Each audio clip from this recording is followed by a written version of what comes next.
Seja muito bem-vindo a mais um vídeo aqui no canal do YouTube. Hoje nós vamos falar sobre bruxismo. Um dos vídeos do Instagram que deu bastante repercussão foi um onde eu ensinei 4 exercícios bem fáceis para quem tem dores referente a essa patologia. Então eu achei legal trazer esse conteúdo aqui para vocês também, primeiramente explicando um pouco sobre o que é bruxismo, onde você pode sentir dores no corpo por conta dele e por que ele acontece. Vamos lá? O bruxismo, ele é um hábito involuntário onde as pessoas normalmente ou apertam ou rangem os dentes dessa forma, principalmente na parte da noite.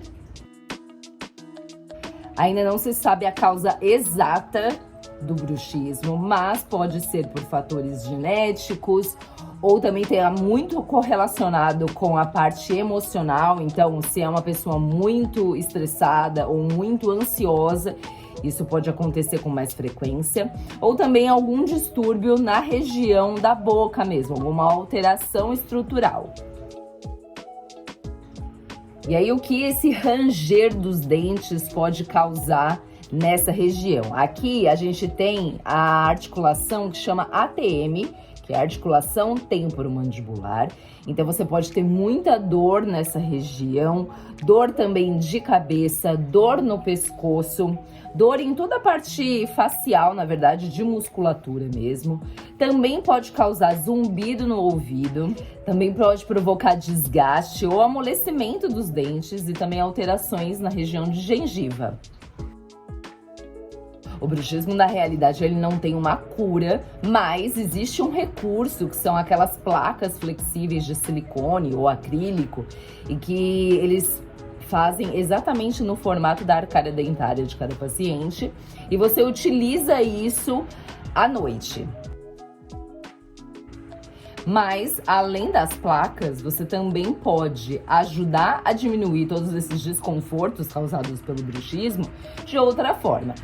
Então, hoje eu vou te ensinar 4 exercícios bem fáceis que você pode aplicar em si mesmo para diminuir toda essa dor.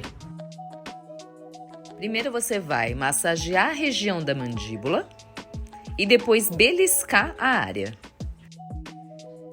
Abra a boca devagar e alongue a sua musculatura. Nesse exercício, você enche a bochecha de ar e movimenta de um lado para o outro. Abra a boca e mova a articulação também de um lado para o outro.